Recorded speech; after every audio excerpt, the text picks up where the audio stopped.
Assalamualaikum warahmatullahi wabarakatuh. Bismillahirrahmanirrahim. Alhamdulillahi rabbil alamin. Wa usalli wa usallimu ala rasulihil karim wa ala alihi wa sahbihi ajma'in. Wa la hawla wa la quwwata illa billahil aliyyil azim. Allahumma 'allimna ma yanfa'una wanfa'na bima 'allamtana wazidna ilman ya rabbal alamin.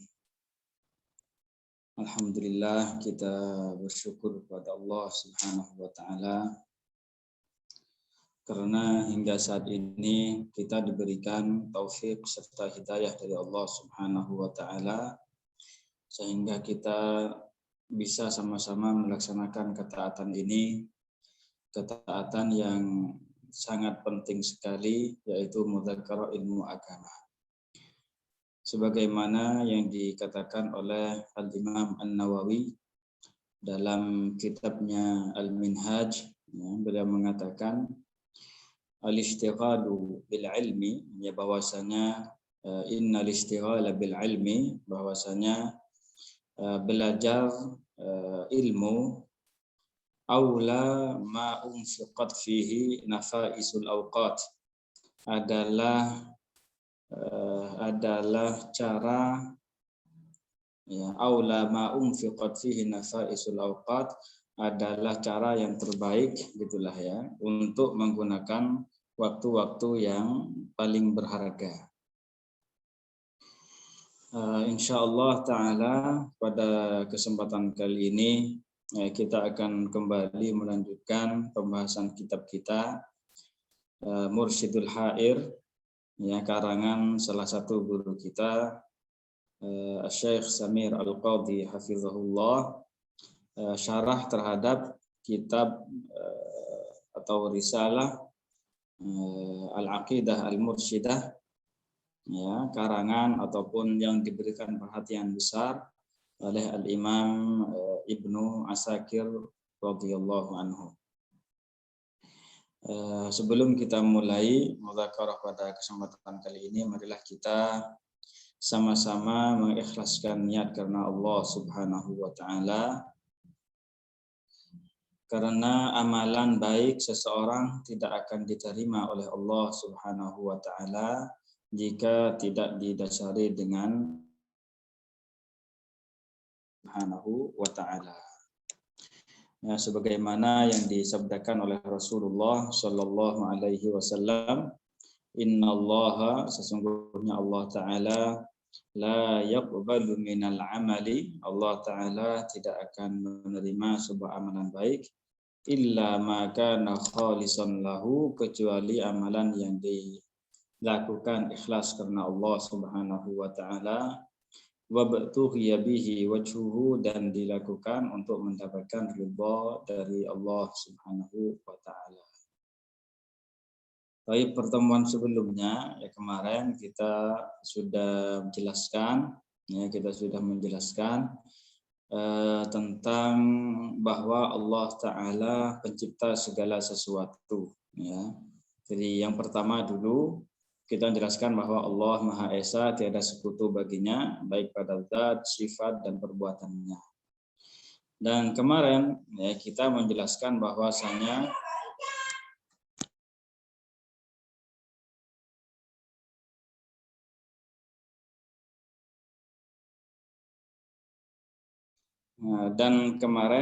kita sudah menjelaskan, ya, bahwasanya Allah taala sajalah yang pencipta segala sesuatu.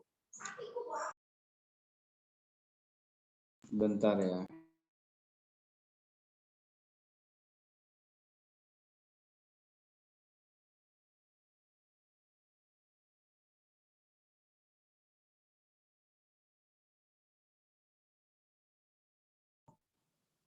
Ya, kemarin kita sudah menjelaskan bahwasanya Allah Subhanahu wa taala sajalah yang menciptakan segala sesuatu.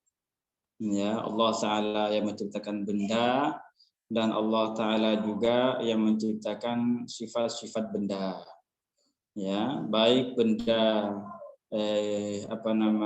baik benda yang bisa dipegang oleh tangan, ya seperti manusia, batu, kemudian pepohonan, baik ataupun benda yang tidak bisa dipegang oleh tangan kita seperti cahaya, kegelapan, semua itu adalah Allah Ta'ala yang menciptakannya. Demikian juga sifat-sifat makhluk, sifat-sifat benda, Allah Ta'ala juga yang menciptakannya. Ya, Allah Ta'ala juga yang menciptakannya, seperti bergerak, diam, naik, turun. Ya, itu adalah ciptaan Allah Subhanahu wa Ta'ala. Baik, sekarang kita akan start dulu untuk pelajaran hari ini.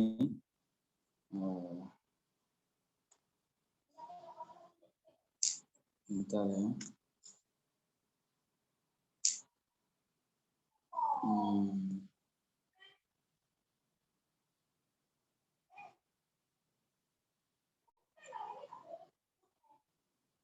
Nah, ini paling atas ya. Qala rahimahullah, jami'ul khalaiqi maqhuruna bi qudratihi. Oh ya, suara saya ini enggak ada kebisingan enggak? Ya, di samping-samping. Kalau ada kebisingan kasih tahu ya. Nah, jami'ul khalaiqi maqhuruna bi qudratihi. Ya, semua makhluk berada di bawah kekuasaan Allah Ta'ala atau tunduk terhadap kekuasaan Allah Subhanahu wa Ta'ala. Ya, jadi semua makhluk yang ada ini tunduk terhadap kekuasaan Allah Subhanahu wa Ta'ala. La tataharraku zarratun illa biiznihi. Tidak ada satu zarrah pun yang bergerak, ya, kecuali dengan izin Allah Ta'ala. Nanti kita jelaskan apa itu zarrah. Laisa ma'ahu mudabbirun fil khalqi, ya, tidak ada sesuatu pun yang mengatur makhluk bersama Allah Subhanahu wa Ta'ala. Wala syarikun fil mulki, dan tidak ada sekutu bagi Allah Ta'ala dalam kekuasaannya. Ya. Berisik enggak? Enggak ya? Saya khawatir berisik karena di sekitar saya ada yang sedikit berisik. Jadi ini ya, semua makhluk yang ada ini, ya semua yang diciptakan oleh Allah Ta'ala ini tunduk terhadap kekuasaan Allah Ta'ala. Ya, tunduk terhadap kekuasaan Allah Ta'ala. Bahkan beliau menyebutkan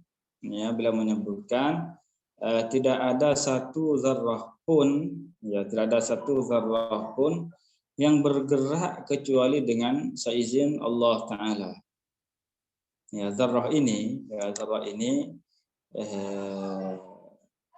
sebagian ulama mengatakan zarrah ini adalah al-haba. Al-haba itu sesuatu yang nampak, ya, sesuatu yang nampak ketika ada sebuah sinar yang masuk ke rumah kita dari ventilasi. Ya. Kalau ada sinar, contohnya ya, masuk ke rumah kita dari ventilasi atau dari bolongan rumah, contohnya ya, jadi gentengnya hilang satu, contohnya masuk sinar ke rumah. Kemudian ketika sinar ini masuk ke rumah kita kan lihat itu, terkadang kita lihat ada sesuatu yang berterbangan di sinar tersebut. Ya, kalau ada sinar masuk ke rumah kita dari ventilasi ataupun yang lainnya, itu akan kelihatan sinar matahari, ya. Itu akan kelihatan akan kelihatan sesuatu yang berterbangan. Ya, kecil sekali, itu kayak debu, ya, tetapi itu bukan debu. Nah, yang berterbangan inilah yang disebut dengan apa? Disebut dengan haba, ya, atau disebut dengan zarrah. ya disebut dengan dzarrah. Lah, atau ya sebagian ulama mengatakan bahwasanya, ya sebagian ulama mengatakan bahwasanya dzarrah ini adalah an-namlatus shaghirah, yaitu semut yang kecil. Ya, semut yang kecil. Maka di sini ya tidak ada sesuatu pun yang bergerak, maksudnya tidak ada sesuatu pun yang bergerak, ya tidak ada sesuatu pun yang bergerak dari dzarrah, ya baik kita tafsiri dengan apa namanya al-haba, yaitu sesuatu yang berterbangan ketika ada sinar matahari masuk ke ventilasi kita, ataupun kita tafsiri dengan apa namanya an-namlatul hamra as-saghirah, yaitu semut merah yang kecil. Ini semuanya tidak ada pergerakan hal tersebut kecuali dengan izin Allah Ta'ala, kecuali dengan ketentuan Allah Ta'ala, kecuali dengan ciptaan Allah Ta'ala. Seperti itu. Ya.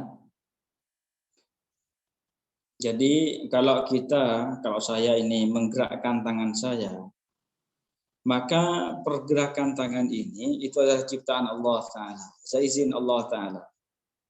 Saya sekarang menggerakkan lidah saya ketika berbicara.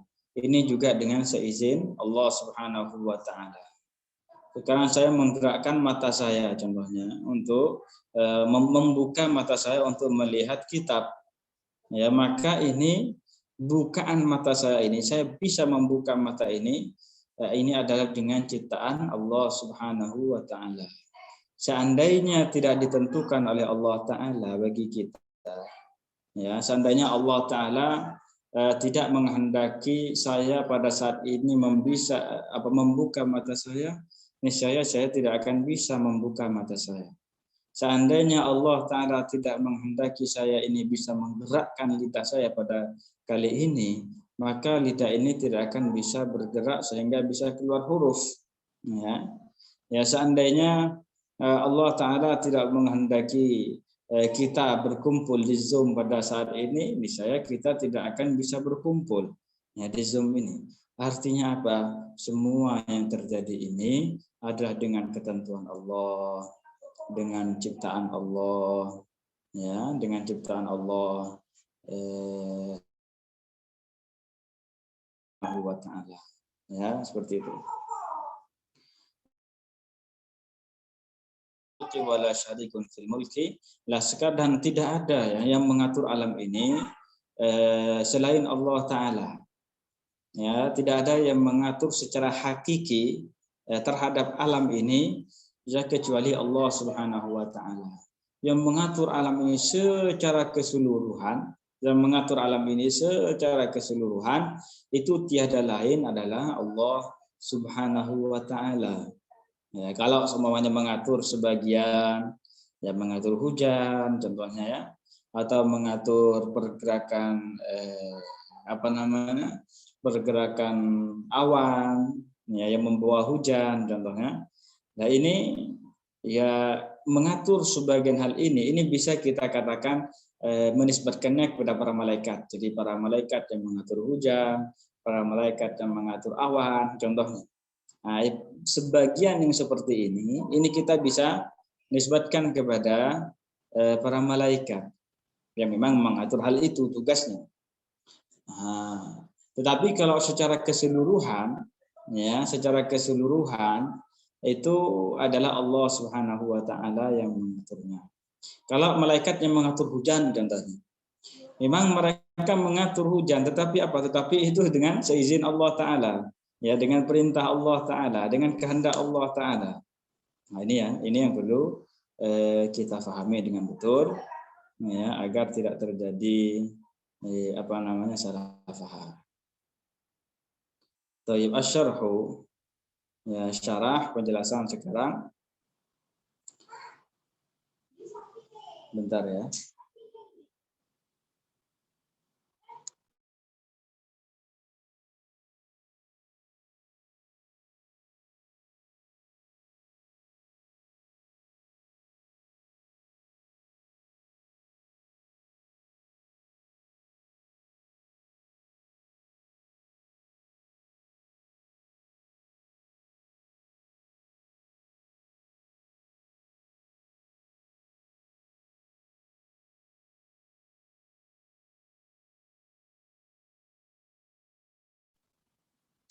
Kita lanjutkan.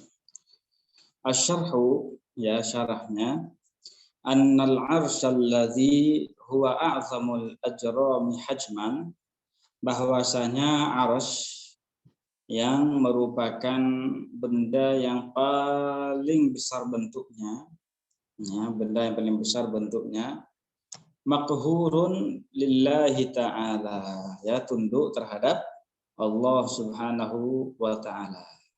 Ya. Kita sudah jelaskan kemarin ya sedikit tentang arsy, bahwasanya arsy ini merupakan makhluk Allah Subhanahu wa taala yang paling besar, ya, yang paling besar, dan tidak ada yang lebih besar daripada, ya, tidak ada yang lebih besar daripada arsy. Allah taala kuasa untuk menciptakannya yang lebih besar, tapi Allah tidak menghendaki hal itu. Dalam sebuah hadis Rasulullah bersabda, "Mas samawatus sab' fi jambil kursiyyi illa kahalqatin fi ardhin falat." Ya.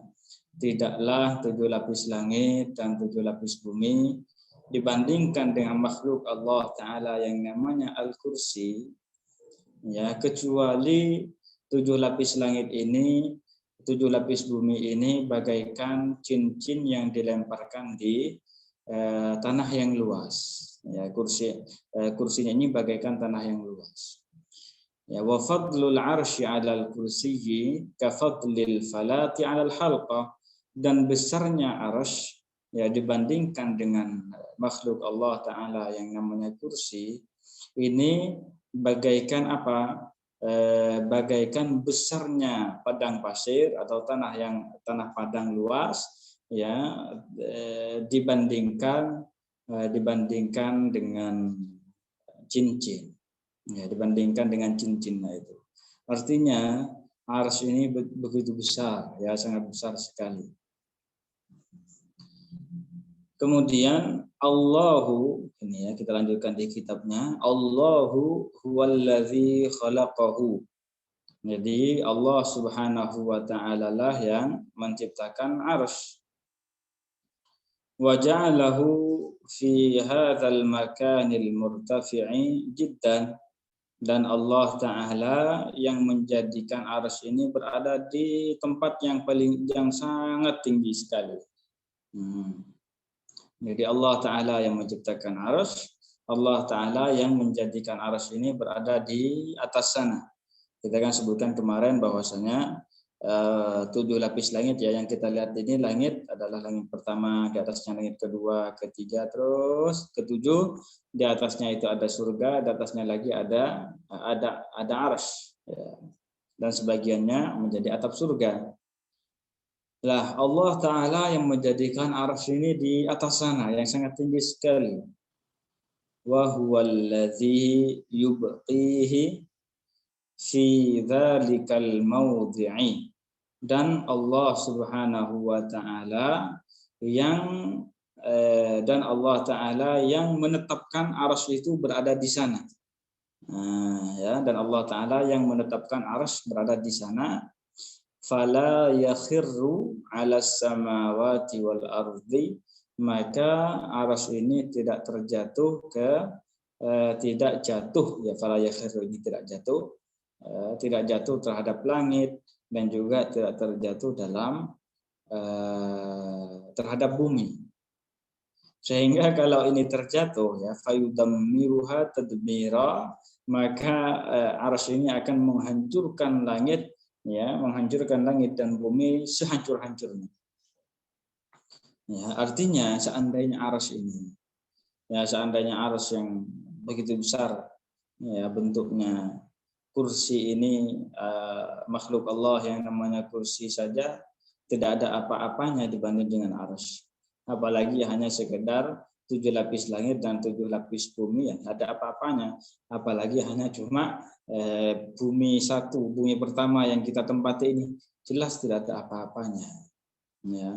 Allah Ta'ala yang menjadikan arsy ini berada di atas. Allah Ta'ala yang menetapkan arsy ini ada di atas. Allah Ta'ala yang menjaga arsy ini di atas sehingga tidak terjatuh kepada kita. seandainya kita dijatuhin, seandainya arsy ini jatuh terhadap kita, hancur leburlah kita. Ya, hancur leburlah kita. Fama siwal arsy, arsy yang begitu besar ini berada di bawah kekuasaan Allah Ta'ala, tunduk terhadap Allah Ta'ala. Fama siwal arsy, maka selain arsy ini makhurun lillahi min babil aula, berada di bawah kekuasaan Allah Ta'ala, lebih utama lagi. Jadi kalau arsy saja berada di bawah kekuasaan Allah Ta'ala, ya apalagi selain apalagi segala sesuatu selain arsy yang lebih kecil, jelas yang lebih kecil daripada arsy. Qala Allah Ta'ala wa huwa rabbul arsyil azim. Ya, dan Allah Ta'ala adalah Tuhan arsy yang begitu besar. Ya, arsy ini bentuknya sangat besar sekali. Tetapi sebagaimana yang kita sebutkan kemarin ya, bahwasanya Allah Ta'ala menciptakan arsy ini bukan untuk menjadikannya sebagai tempat baginya. Ya, Allah Ta'ala menjadikan arsy ini bukan dijadikan untuk tempat duduk, bukan dijadikan tempat untuk bersemayam, ya, bukan dijadikan tempat untuk istirahat di sana, seperti itu. Ya, Sayyidina Ali mengatakan bahwasanya arsy ini diciptakan untuk menampakkan kekuasaan Allah Subhanahu wa Ta'ala. Baik, sekarang saya sedikit mungkin ini keluar dari pembahasan, tetapi ini penting, berkaitan dengan wa huwa rabbul arsyil azim. Ayat ini dalam ayat ini Allah menyebutkan kepada kita ya bahwasanya Allah Ta'ala ini adalah Tuhan arsy, ya, Tuhan arsy. Jadi disebutkan dalam ayat ini wa huwa, dan Allah Ta'ala Rabbul Arsyil Azim, ya, Allah Ta'ala adalah pemilik arsy, ya, adalah Tuhan arsy yang begitu besar ini. Pertanyaannya, apakah kemudian Allah Ta'ala ini bukan Tuhan selain arsy? Dalam ayat ini kan disebutkan Allah adalah Tuhan arsy yang begitu besar. Ya. Sekarang pertanyaannya, apakah Allah Ta'ala ini hanya Tuhan arsy saja? Hanya Tuhan arsy saja dan bukan Tuhan selain arsy? Kan jawabannya pasti tidak. Nah, jawabannya tidak. Di sebagaimana Allah Ta'ala ini adalah Tuhan arsy, demikian juga Allah Ta'ala juga Tuhan selain arsy, kan begitu. Jika arsy saja ini berada di bawah kekuasaan Allah, maka selain arsy pun itu berada di bawah kekuasaan, maka lebih utama untuk berada di bawah kekuasaan Allah Ta'ala.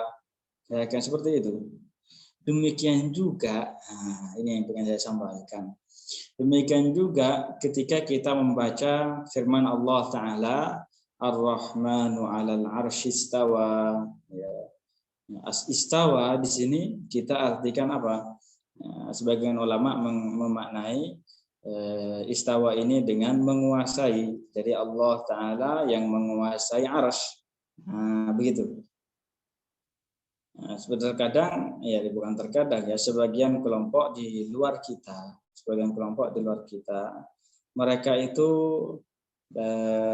membantah kita ketika kita katakan makna ayat ini adalah Allah menguasai arsy. Ya, kata mereka apa? Kalau kalian memaknai ayat tersebut bahwasanya Allah menguasai arsy, berarti Allah Ta'ala menguasai arsy saja dan tidak menguasai yang lain. Nah, mereka bilang seperti itu. Maka ya, di sini bantahan yang sama sekali tidak ada dalilnya. Yang mereka ucapkan itu sama sekali tidak ada dalilnya, dan tidak ada ucapan orang yang tidak memahami usul fikih itu. Ya. Yang tidak memahami ilmu usul fikih, ilmu-ilmu yang lainnya.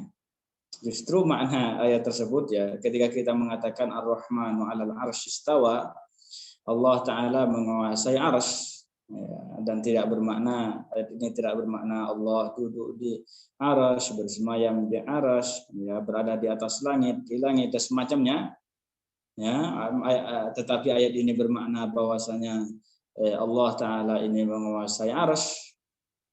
Maka ya kita katakan, jika arsy saja yang begitu besar bentuknya, yang merupakan makhluk Allah Ta'ala yang paling besar bentuknya, ini dikuasai oleh Allah Subhanahu wa Ta'ala, apalagi cuma yang lainnya yang lebih kecil daripada arsy, apalagi cuma langit, apalagi cuma bumi, apalagi cuma manusia, apalagi cuma ya hewan dan semacamnya. Maka jelas ini berada di bawah kekuasaan Allah Ta'ala. Ya, ini mimbabil aula istilahnya, ya lebih utama. Ya. Ini kalau orang paham ilmu usul fikih akan ngerti masalah itu. Ya. Baik, kita lanjutkan di kitabnya. Ya, di bawah ayat ya. Wa huwa subhanahu wa ta'ala al-mudabbiru li kulli syai'in. Ya, Allah Subhanahu wa Ta'ala yang mengatur segala sesuatu. Ai allazi yasriful asya'a ala muqtada masyiatihi wa ilmihil azaliyaini. Ya, yang yang mengatur segala sesuatu sesuai dengan kehendak Allah Ta'ala dan juga sesuai dengan ilmunya Allah yang azali.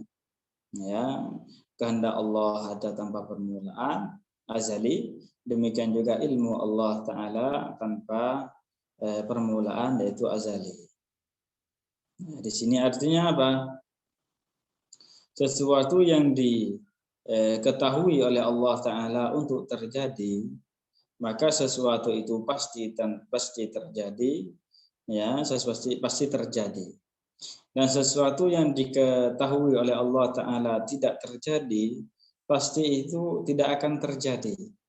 Ya, seperti itu. Ini keyakinan kita, keyakinan Ahlus Sunnah wal Jamaah. Jadi semuanya ini ya berada di bawah kekuasaan Allah. Semuanya ini terjadi dengan pengaturan Allah, dengan kehendak Allah Subhanahu wa Ta'ala. Tidak ada yang meleset sedikit pun dari hal tersebut. Ya, karena Allah Ta'ala, pengaturan Allah Ta'ala terhadap alam ini sempurna dan mencakup secara keseluruhan. Ya, tidak ada sesuatu pun, ya sekecil apapun itu, ya langkah semut, ya langkahannya semut itu tidak lepas dari ilmu Allah Ta'ala. Jadi semut ini bisa melangkah dikarenakan Allah menghendakinya. Semut ini bisa melangkah dan ia bisa apa? Dan sesuai dengan ilmu Allah Ta'ala, kehendak Allah Ta'ala. Tidak ada yang lepas dari pengawasan Allah Ta'ala, dari ilmu Allah Ta'ala. Ini maksudnya. Karena bila mengatakan fala yahsulu, maka tidak terjadi fi kullil alami, di semua alam, ya, harakatun, pergerakan, wala sukunun, dan juga diam, illa bitadbirihi azza wa jalla, kecuali dengan pengaturan Allah Ta'ala. Ya, pengaturan Allah Ta'ala. Jadi sekarang kalau saya diamnya saya ini adalah terjadi dengan pengaturan Allah Ta'ala. Kalau saya berbicaranya saya ini adalah dengan terjadi dengan pengaturan Allah Ta'ala. Ketika teman-teman sekarang mendengarkan apa yang saya ucapkan, ini juga terjadi dengan kehendak Allah Subhanahu wa Ta'ala.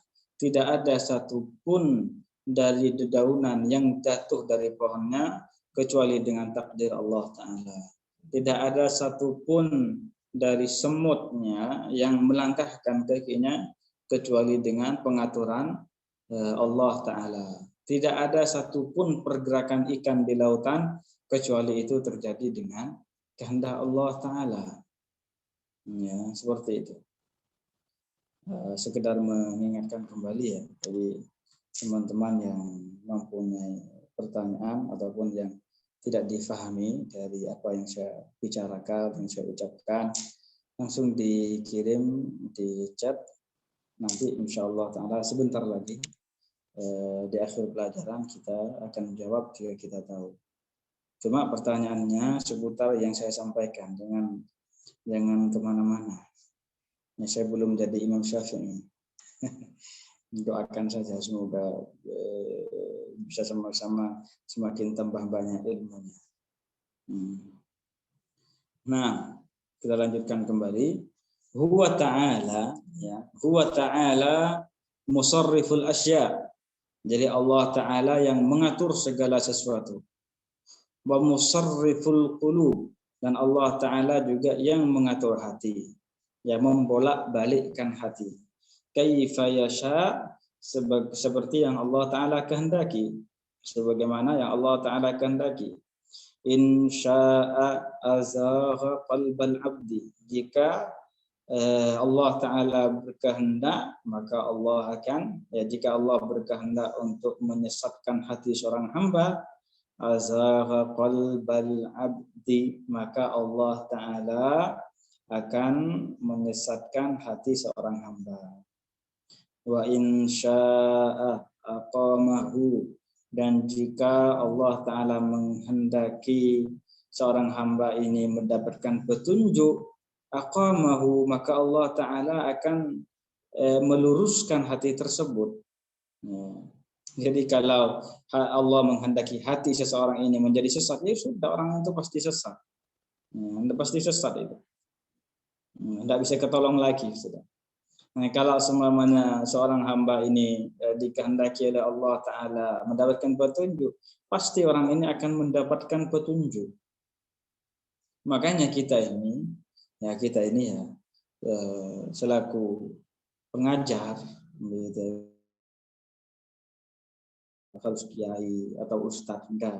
Siapapun itu bisa mengajar, tapi yang jelas ilmu yang kita ajarkan itu harus betul-betul tersaring, harus tersaring.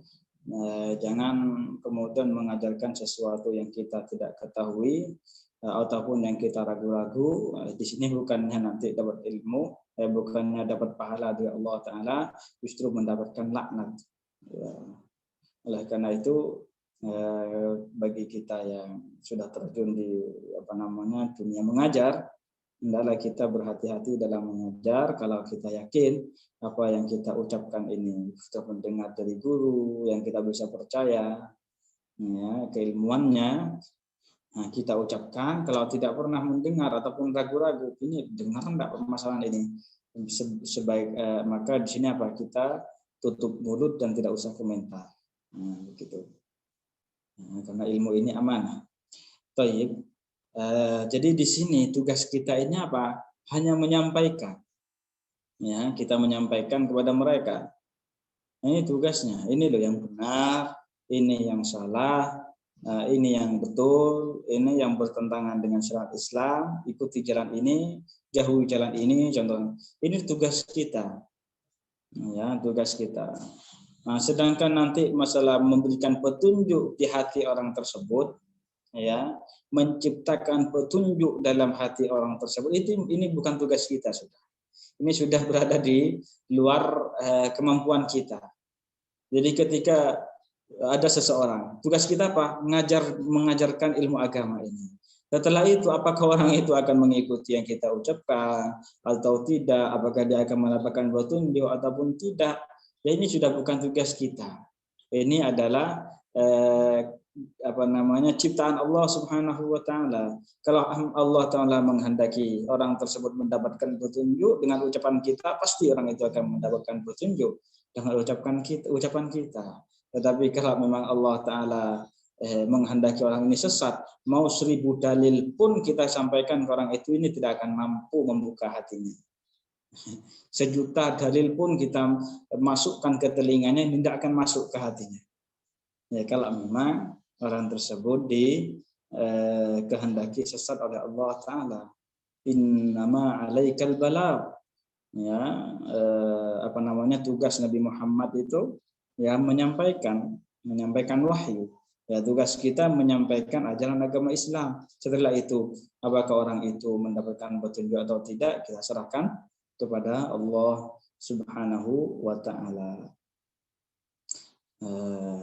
Makanya di sini ya, kama qala azza wa jalla, sebagaimana Allah Ta'ala firmankan, wa nuqallibu afidatahum, dan kami membolak-balikkan hati mereka, wa absarahum, dan mata-mata mereka.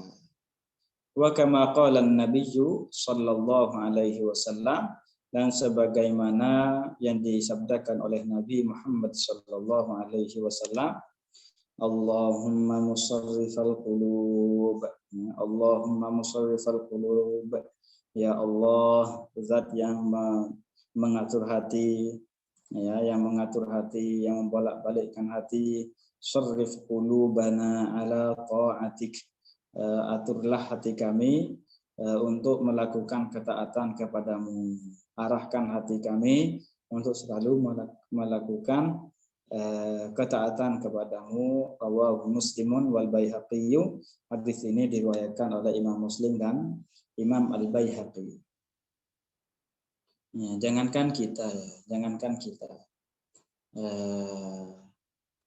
orang biasa, orang hina, ya, kayak saya ini.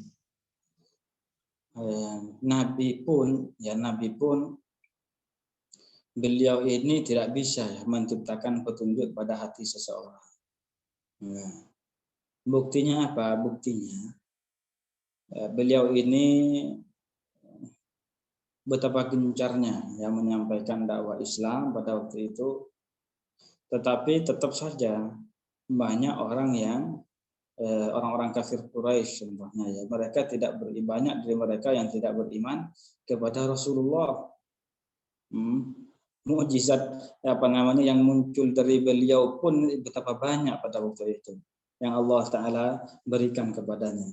Tetapi dikarenakan memang Allah Ta'ala tidak menghendaki orang-orang kafir Quraisy itu mendapatkan petunjuk dari Nabi Muhammad, ya, mereka tidak mendapatkan petunjuk. Ya, bahkan paman beliau sendiri, yaitu Abu Talib, ayahanda Sayyidina Ali radhiyallahu anhu wa karrama wajhah.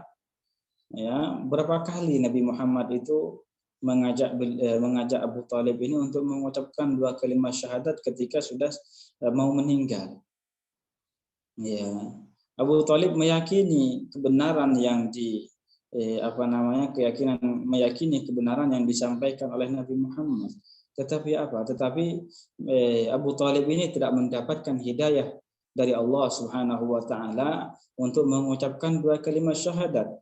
Hanya bukan mengucapkan 2 kalimat syahadat bukanlah suatu yang sulit. Asyhadu an la ilaha illallah wa asyhadu anna Muhammadar Rasulullah. Ini sangat mudah sekali, apalagi bagi orang Arab, apalagi orang-orang yang hidup pada masa bahasa Arab ini lagi tinggi-tingginya. Ya, sastranya ini tinggi-tingginya. Ini bukan suatu yang sangat sulit sekali, tapi dikarenakan memang tidak mendapatkan petunjuk dari Allah Subhanahu wa Ta'ala untuk masuk Islam, ya tidak bisa. Ya, betapa berkali-kali Rasulullah untuk mengajak Abu Talib ketika meninggal untuk mengucapkan 2 kalimat syahadat. Tidak bisa. Ya, tidak mau. Ya, justru Abu Talib pada waktu itu mengatakan apa? Seandainya saya ini tidak takut untuk dicela oleh kaumku, dicela oleh kaumku, dikarenakan saya ini masuk Islam, niscaya saya akan mengucapkan 2 kalimat syahadat. Bayangkan itu. Jadi dikarenakan takut, ya, hanya takut hanya dikarenakan takut untuk dicela sama kaumnya, akhirnya tidak mau mengucapkan 2 kalimat syahadat. Ya, subhanallah. Ini apa? Jadi dikarenakan memang Allah Ta'ala tidak menghendaki ya Abu Thalib ini masuk Islam dengan mengucapkan 2 kalimat syahadat. Padahal Abu Thalib ini begitu besar perjuangannya ya, dalam membantu Nabi kita Nabi Muhammad Sallallahu Alaihi Wasallam, membela beliau dari dari gangguan orang-orang kafir Quraisy. Ya, ini menandakan apa? Bahwasanya yang bisa menciptakan petunjuk, pada hati seseorang itu hanyalah Allah Subhanahu wa taala. Sehingga apa yang terjadi pada Abu Thalib pada waktu itu, ia meninggal dalam keadaan tidak beriman kepada Allah Subhanahu wa taala. Artinya meninggal dalam keadaan kafir, kan begitu. Sampai pada waktu itu ya Rasulullah ya keluar dari Abu Thalib itu dalam keadaan sedih. Ya. Makanya disebutkan sampai dalam Al-Qur'an itu kan, innaka la tahdi man ahbabta walakinnallaha yahdi man yasha. Engkau wahai Muhammad tidak akan bisa menciptakan petunjuk dalam hati orang yang engkau senang jika dia mendapatkan petunjuk. Ya, di sini bukan Rasulullah mencintai Abu Thalib, mencintai zatnya Abu Thalib, enggak. Jadi engkau tidak akan bisa menciptakan petunjuk dalam hati orang yang engkau senangi jika dia mendapatkan petunjuk. Ini maksudnya.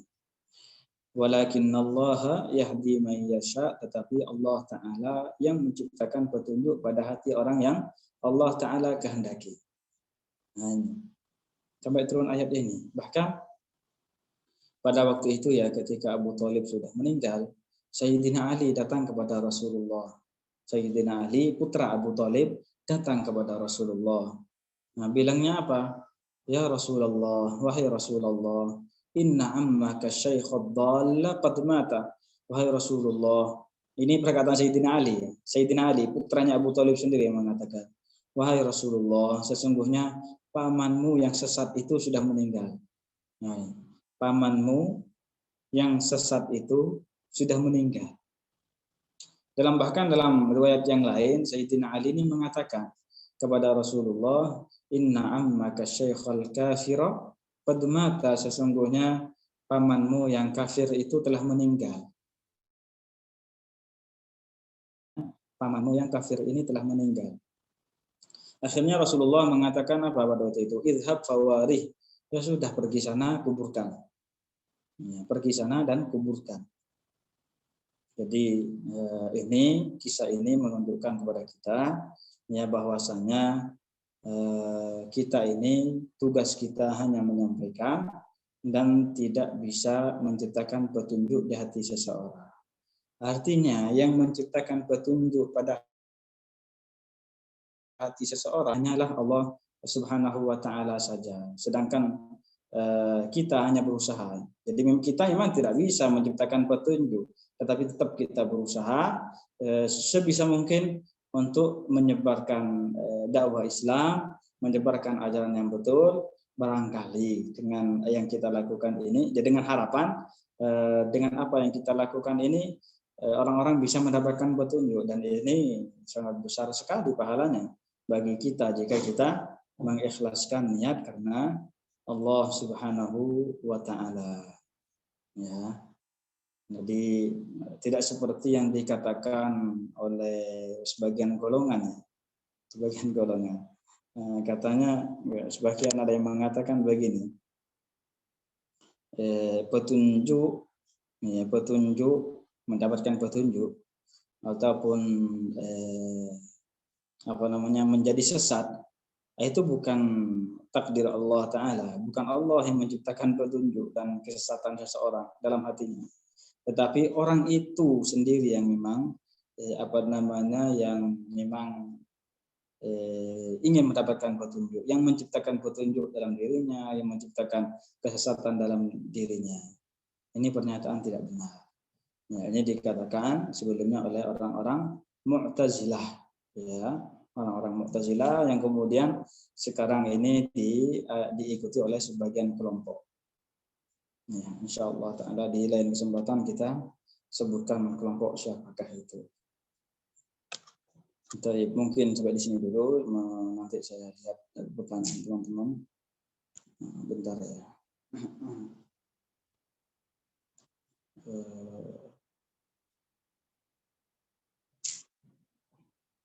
Sebentar.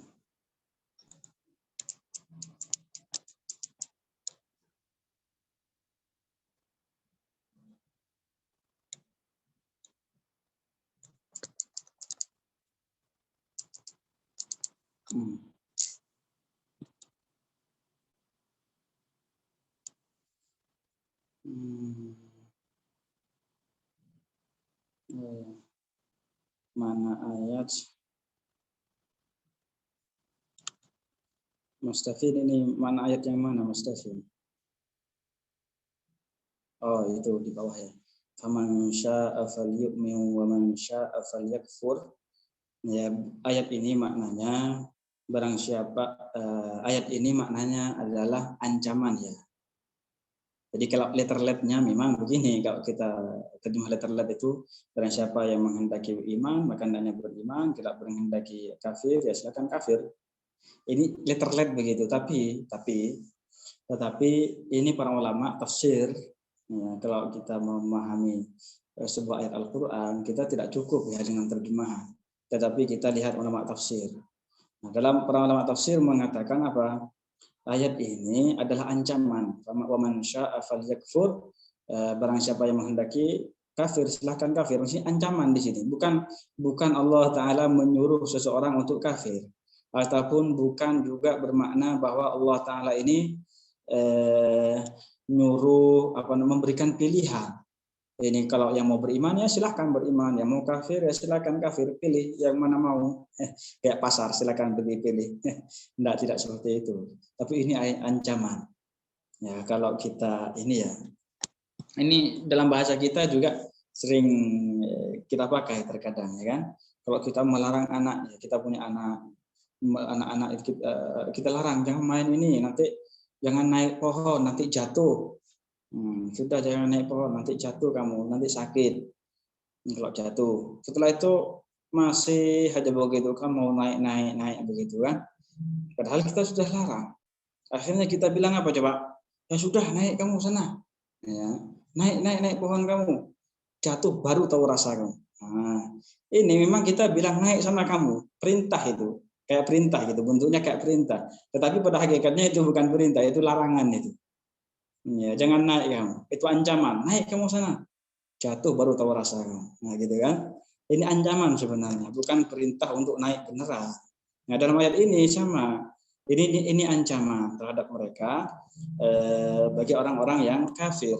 Ya, dikenakan dalam ayat tadi itu, ya, ayat selanjutannya falyakfur inna a'tadna lil kafirina naron ahata bihim suradiquha. Penting di ayat selanjutnya itu diancam oleh Allah Taala orang yang kafir orang yang kafir ini dengan masuk neraka. Gitu ya. Secara singkat begitu. Ini dalam pemaknaan qada dan qadar ada khilafiyah karena ada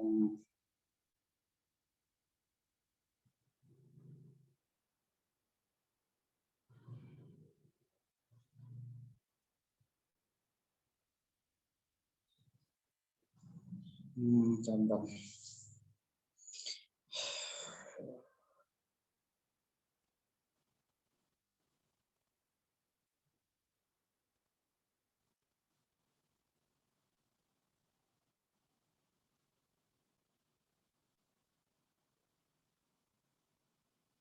Ya, intinya qada dan qadar itu adalah ketentuan Allah Subhanahu wa taala.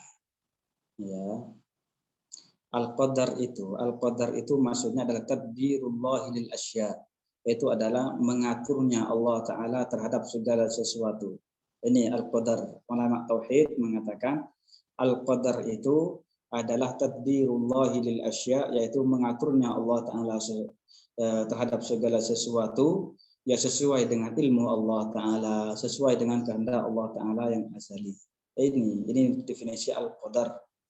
Ya, jadi Kalau apa namanya qadar diartikan dengan kadar. Nah, ini dalam bahasa Indonesia lain lagi. Kadar, ukuran, itu lain lagi ya.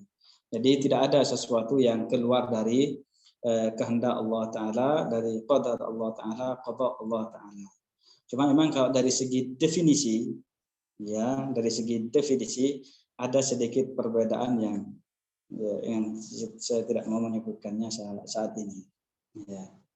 Nah, tetapi kalau qadar, definisi qadar sendiri itu seperti saya katakan tadi, tadbirullahi lil asya, yaitu pengaturan Allah Ta'ala terhadap segala sesuatu ala wifqi masyiatihi wa ilmihil azaliyah, ini sesuai dengan kehendak Allah Ta'ala dan ilmunya yang azali.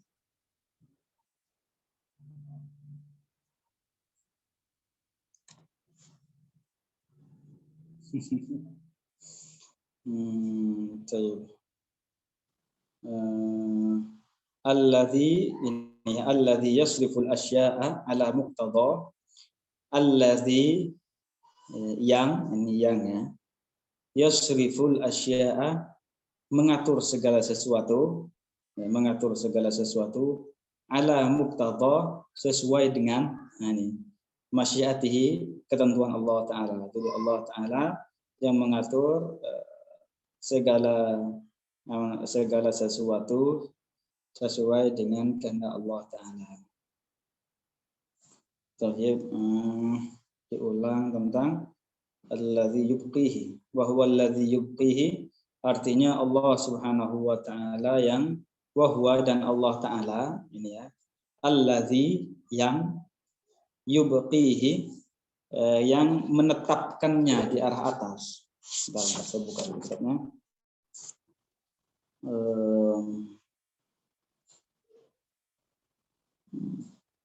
Ya, wa huwa alladzi yubqihi, dan Allah Ta'ala yang menetapkannya, menetapkan arsy maksudnya, fi dzalikal maudhi'i, di tempat tersebut, yaitu di atas ya.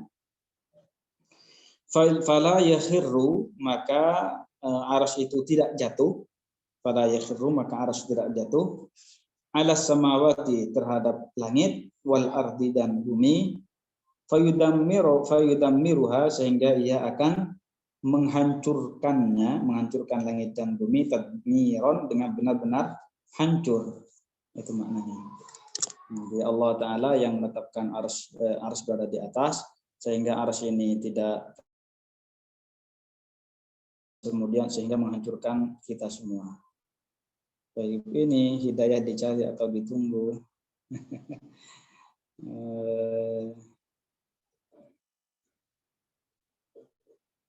Saya tidak tahu cara menjawabnya ini bagaimana. Tapi yang jelas ya, kita terus terus ya belajar ilmu agama agar kita bisa lebih mengerti tentang apa yang Allah Ta'ala perintahkan kepada kita dan apa yang Allah Ta'ala larang terhadap kita. Nah, tapi ini Ustaz Khudri sudah bersama kita ya, mohon dibuka mic beliau. Itu namanya Khudri, di bawah itu KHU. Dan langsung dilanjutkan sama beliau. Untuk sesi pertama ini dengan saya, kita tutup dengan tahlil, sholawat, dan istighfar. La ilaha illallah, Allahumma salli ala sayyidina Muhammad wa ala alihi wa sahbihi wa sallim. Rabbi ighfirli wa liwalidayya wa lil mu'minina wal mu'minat. Rabbi ighfirli wa liwalidayya wa lil mu'minina wal mu'minat. Alhamdulillahi rabbil alamin. Barakallahu fikum wa ahsanallahu ilaikum wa jazakumullahu anna kulla khair. Ya, saya langsung serahkan ke Ustaz Khudri. Barakallahu fikum wa ahsanallahu ilaikum.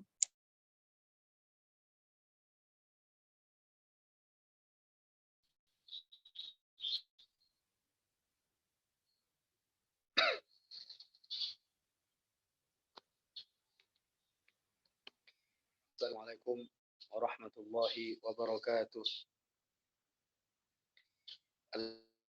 Alhamdulillahi rabbil alamin. له النعمة وله الفضل وله الثناء الحسن صلوات الله البر الرحيم والملائكة المقربين على سيدنا محمد أفضل الأنبياء والمرسلين وعلى آله وصحابته الطيبين الطاهرين. اللهم لا سهل إلا ما جعلته سهلا وأنت يا حي يا قيوم تجعل الحزن إذا شئت سهلا. اللهم علمنا ما ينفعنا وانفعنا بما علمتنا وزدنا علما. نسأل الله تعالى أن يثبتنا على دين الإسلام ويتوفانا على كامل الإيمان ويوفقنا لما يحبه ويرضاه ويرزقنا الإخلاص في النية والقول والعمل. اللهم إنا نعوذ بك من حال أهل النار. Para peserta kajian online Yayasan Syahama Cabang Madura yang sama-sama dirahmati serta mudah-mudahan selalu dalam ridhonya. Alhamdulillah, kita bersyukur kepada Allah Subhanahu wa taala karena senantiasa masih mendapatkan nikmat kesempatan dari Allah sehingga kita bisa menyempatkan diri mengisi kesempatan ini dengan ilmu agama. Mudah-mudahan dengan niat ikhlas yang kita miliki, mudah-mudahan dengan semangat yang kita miliki bersama, Allah Subhanahu wa taala menjadikan kita sebagai orang-orang yang memiliki kedudukan yang sangat tinggi menurut Allah Subhanahu wa taala. Mudah-mudahan kelak di akhirat nanti dapat dikumpulkan oleh Allah bersama para aulia, para anbiya, para syuhada dan bisa mendapatkan Al-Firdausul A'la. Untuk itu, mari kita sama-sama menata niat kembali untuk tetap dalam niat yang ikhlas, semata-mata hanya mencari ridha Allah Subhanahu wa taala dalam mengikuti sesi kedua ini. Insyaallah kita akan melanjutkan pembahasan terkait maksiat hati. Cuma sebelum kita beralih dan melanjutkan ke materi baru ya, tema baru tentang maksiat hati yang berupa mengungkit-ungkit sedekah, ada sedikit yang ingin saya sampaikan bahwa kalau kita melihat sesuatu dan kita mengaguminya dan kita takjub terhadapnya, maka Rasulullah menyarankan kepada kita untuk didoakan agar diberkahi oleh Allah Subhanahu wa taala. Jadi kalau kita melihat sesuatu yang membuat kita takjub, membuat kita kagum, maka hendaknya apa yang harus kita lakukan? Rasulullah menyarankan kepada kita untuk mendoakan benda tersebut, barang tersebut atau orang tersebut. Supaya apa? Supaya tidak terkena penyakit ain. Ya. Penyakit ain adalah pandangan yang disertai dengan rasa hasud atau rasa iri. Sehingga banyak daripada umat Nabi, kata Rasulullah, matinya, meninggalnya sebabnya dikarenakan penyakit ain. Karena itu, ketika kita takjub, ketika kita mengagumi sesuatu milik orang lain, entah itu berkaitan dengan masalah fisik ataupun dengan harta ataupun yang lainnya, maka kita dianjurkan untuk mendoakan. Maka dianjurkan kita untuk mendoakan orang tersebut.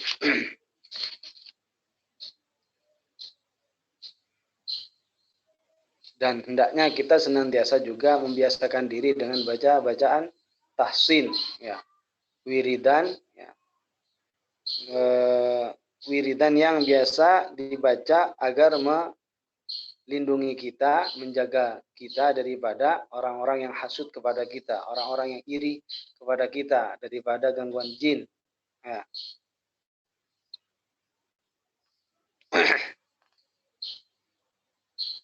Nah, ini tentang masalah anjuran dari Rasulullah untuk mendoakan agar diberikan keberkahan. pada sesuatu yang membuat kita takjub, membuat kita kagum terhadap barang milik orang lain misalnya. Baik, untuk selanjutnya kita akan masuk ke pembahasan maksiat hati yang berupa wal mannu bis shadaqati. Qala al-muallif rahimahullah wal mannu bis shadaqati. Jadi sekarang kita akan bahas tentang masalah mengungkit-ungkit sedekah. Ini juga merupakan maksiat hati. Wal mannu bis shadaqati. Mengungkit-ungkit sedekah. Jadi mengungkit sesuatu yang kita berikan kepada orang lain, ini juga termasuk maksiat hati. Sesuatu yang dilarang oleh Allah Subhanahu wa taala, dan ini merupakan dosa besar. Ya, jadi ini merupakan dosa besar, mengungkit-ungkit pemberian, mengungkit-ungkit sedekah yang telah diberikan kepada orang lain. Apa definisi yang dimaksud dengan mengungkit-ungkit sedekah itu?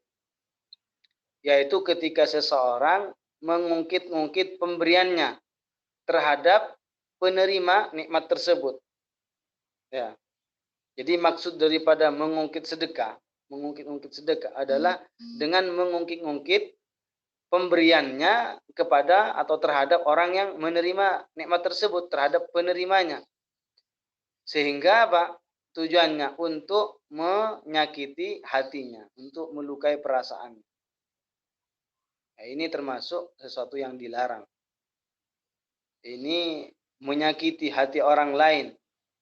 Apapun yang kita lakukan, kalau itu ada unsur idza lil ghair, apapun yang kita lakukan kalau ada sesuatu itu ada unsur menyakiti orang lain, itu dilarang oleh Allah Subhanahu wa taala. Sesuatu yang dilarang, dicegah oleh Allah Subhanahu wa taala. Jadi ketika orang mengungkit-ungkit pemberiannya, ya, di depan orang yang mengambilnya misalnya, diungkit-ungkit, apa tujuannya? Supaya menyakiti hatinya, supaya terlukai hatinya, supaya tersakiti. Maka ini adalah termasuk bagian maksiat hati, tidak boleh. Atau bukan mengungkit-ungkit pemberian tersebut kepada penerimanya, tapi apa? Kepada orang lain. Artinya menyebut-nyebut pemberian yang diberikan kepada si fulan di depan orang lain. Di depan orang lain. Jadi maksud daripada mengungkit sedekah, mengungkit-ungkit pemberiannya terhadap penerimanya, bukan hanya sekedar itu, atau menyebut hal tersebut, menyebut pemberiannya itu ya, di depan orang lain, ya, di depan orang lain yang mana penerima tersebut tidak suka orang lain tersebut mengetahuinya. Ya. Jadi maksud daripada mengungkit sedekah adalah mengungkit-ungkit pemberiannya terhadap orang yang menerima sehingga menyakiti hatinya, atau menyebut hal tersebut, menyebut pemberiannya itu di depan orang lain yang mana penerima itu tidak suka orang lain tersebut tahu, sehingga apa, hati yang menerima itu juga tersakiti, sehingga merasa tersakiti hati. Ini adalah sesuatu yang dilarang oleh Allah Subhanahu wa taala. Dan di samping juga haram dan ini tidak boleh, ternyata apa? Wa yuqtilu sawabaha, bahwa mengungkit-ungkit sedekah itu dapat menghapus pahala sedekah, pahala pemberian itu kepada orang lain. Kalau kita memberi sesuatu kepada orang lain, niatnya lillahi ta'ala, dan kita tidak mengungkit-ungkitnya, maka ini pahalanya ada. Tapi kalau seandainya ketika seseorang memberi sesuatu kepada orang lain lalu diungkit-ungkit, ini dapat bisa menghapus pahala. Apa kata Allah? Ya ayyuhalladzina amanu la tubtilu shadaqatikum bil manni wal adza. Jelas ayatnya ini. Ya ayyuhalladzina amanu, wahai orang-orang yang beriman. janganlah kalian membatalkan sedekah kalian. Jangan menghapus pahala atau sedekah kalian. Sebab apa? Bil manni, dengan mengungkit-ungkit atau menyakiti hatinya.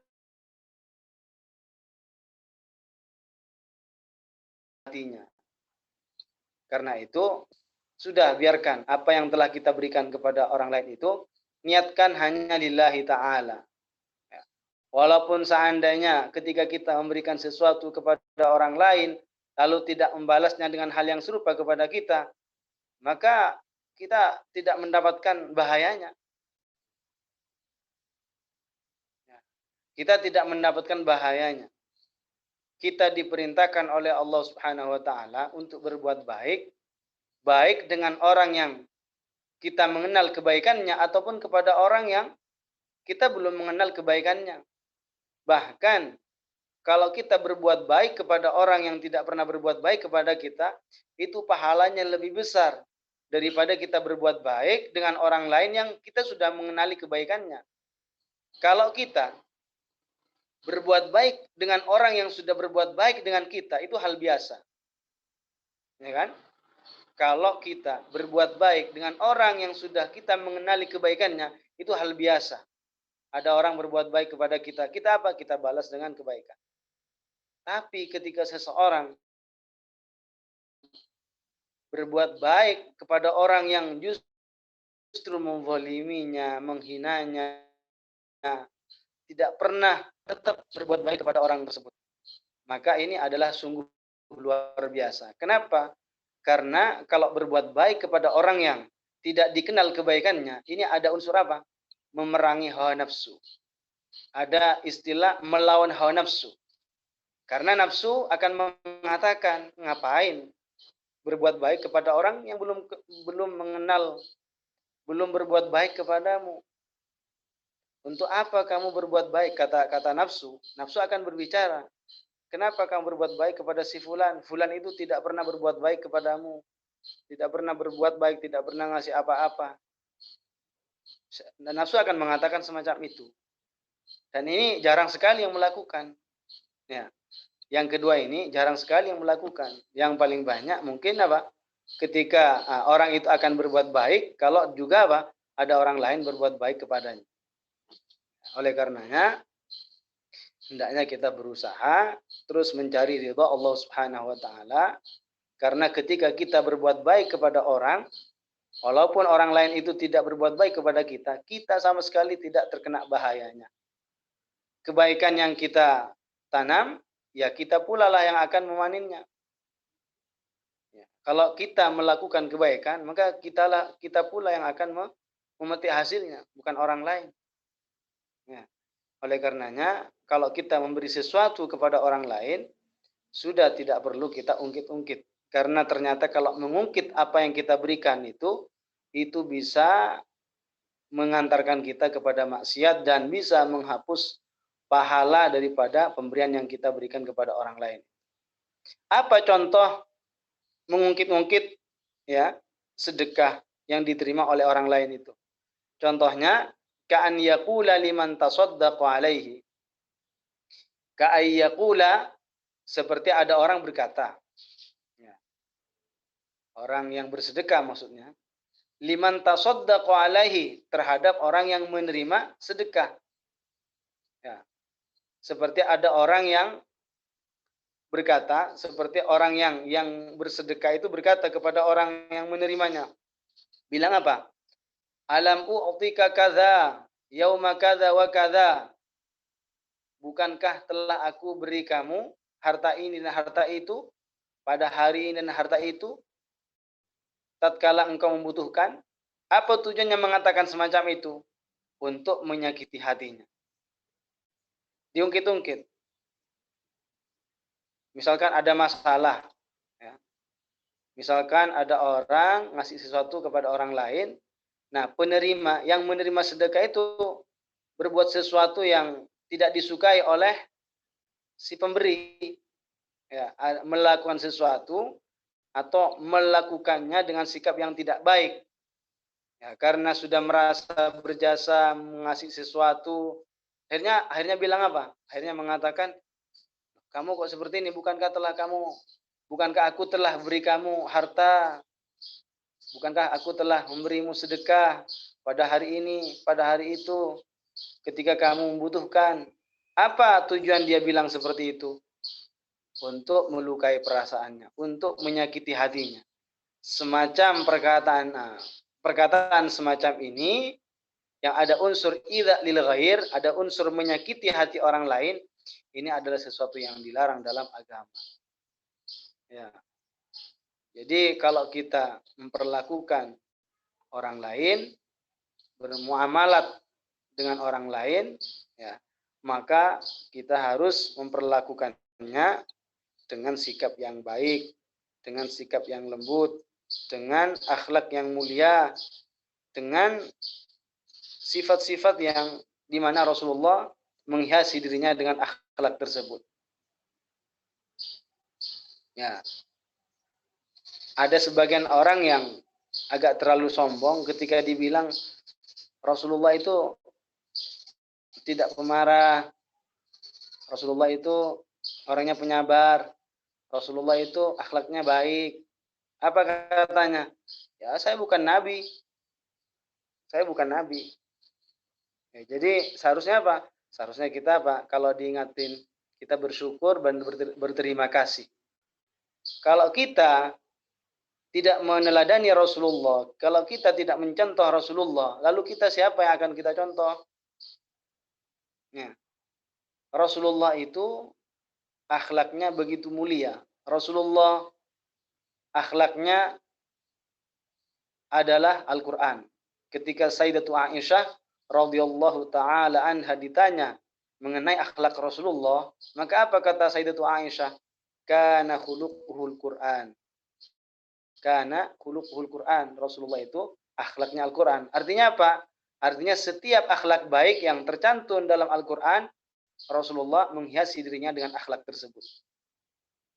Untuk itu, ya, kita harus menghiasi diri kita semampu kita, berusaha untuk menghiasi diri kita dengan akhlak yang mulia, dengan akhlak yang diajarkan oleh Rasulullah, yaitu sabar untuk menahan sabar tidak menyakiti orang lain, sabar ketika disakiti orang lain, sabar ketika diperlakukan dengan buruk oleh orang lain.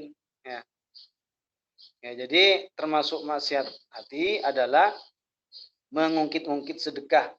Yaitu ketika seseorang mengungkit pemberiannya terhadap penerimanya agar atau untuk menyakiti hatinya atau menyebut nikmat tersebut, menyebut hal tersebut di depan orang lain, di mana yang menerima itu tidak suka orang lain tersebut tahu tentang hal itu, sehingga hatinya tersakiti karena hal tersebut. Jadi jelas bahwasannya ini adalah sesuatu yang dilarang.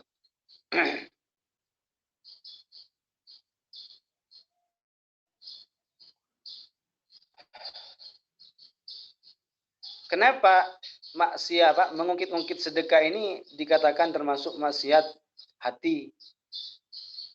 Dianggap maksiat hati karena mengungkit-ungkit awalnya itu ada di hati.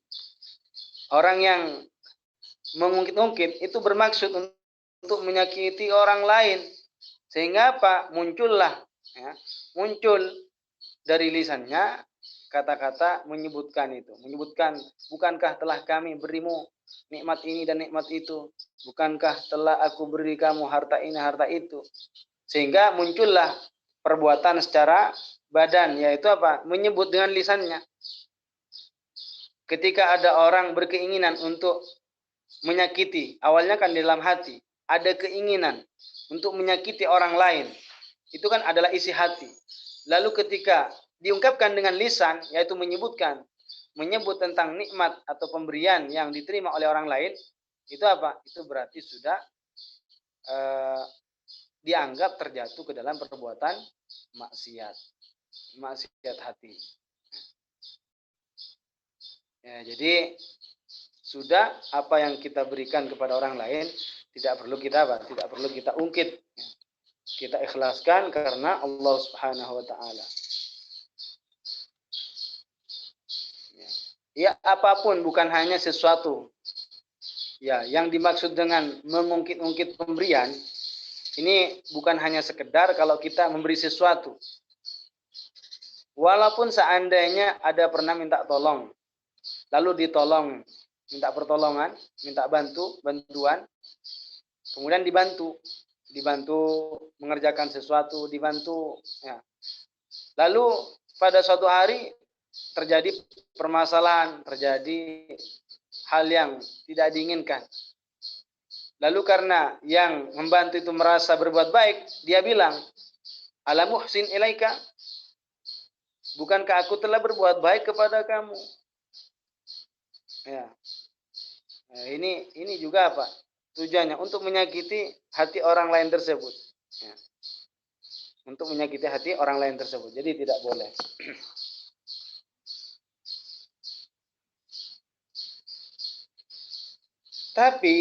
Nah,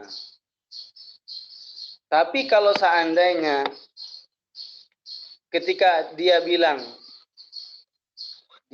bukankah telah aku berbuat baik kepadamu dan ada tujuan baik. Apa tujuannya? Supaya jerah daripada melakukan keburukan misalnya. Supaya jerah daripada memperlakukannya dengan sikap yang buruk. Ya. Maka ini boleh hukumnya dengan catatan tidak ada niat untuk membanggakan diri. Nah, saya ulang, kalau seandainya ada orang berkata kepada orang lain, dia mengatakan, bukankah aku telah berbuat baik kepadamu? Apa tujuannya? Karena supaya jerah daripada memperlakukannya dengan sikap yang buruk. Misalkan si A ini berbuat baik kepada B. Si A berbuat baik kepada B.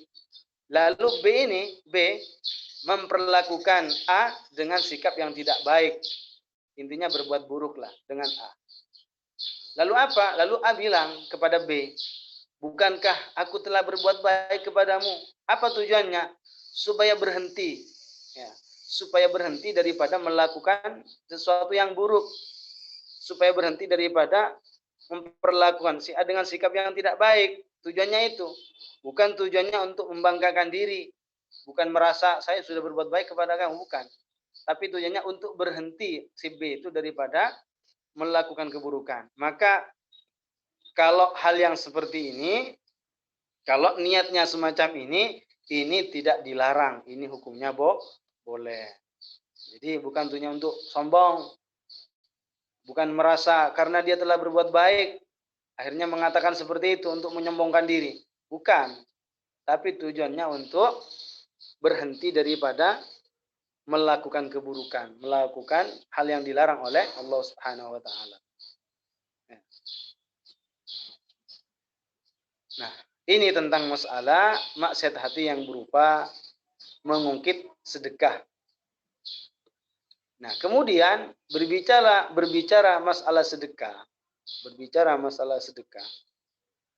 Allah Subhanahu wa taala yang dinilai oleh Allah Subhanahu wa taala sebenarnya bukan dari apa yang kita berikan kepada orang, tapi dilihat dari segi ikhlas atau tidaknya.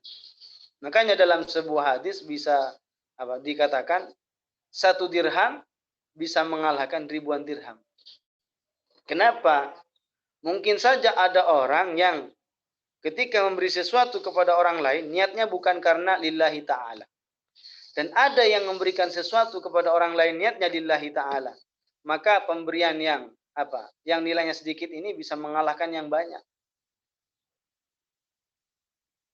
Jadi kebaikan kita harus muliakan dan kita harus lakukan karena itu diperintah oleh Allah Subhanahu wa taala dengan catatan kita awali, kita dasari saat melakukannya dengan niat ikhlas.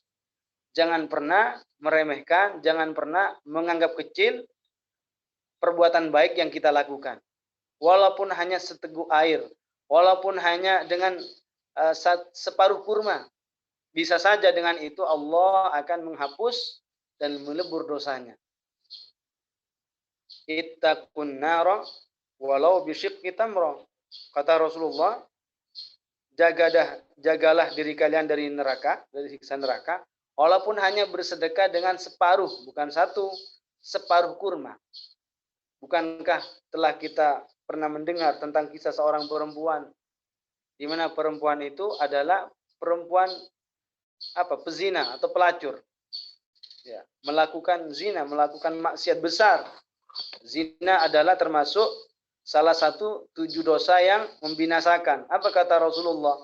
Ijtanibu as-sab'al mubiqat. Jauhilah 7 dosa yang dapat membinasakan, mencelakakan. Apa itu diantaranya? Adalah zina. Zina adalah dosa. Seorang perempuan ini kisahnya melihat ada anjing, ya, ada di pinggir sumur, ya, muterin sumur, kehausan. Terlihat anjing itu haus. Apa yang dilakukan oleh perempuan itu? Akhirnya mengambilkan air untuk anjing tersebut, diambil, lalu ditaruh di sepatunya. Ditaruh di sepatunya dan dikasih ke anjing tersebut. Anjing dengan sebab bersedekah, dengan sebab memberi sesuatu, hanya air dikasih ke binatang. Apa dalam hadis itu disebutkan? Maka dosa-dosa perempuan itu diampuni oleh Allah Subhanahu wa taala.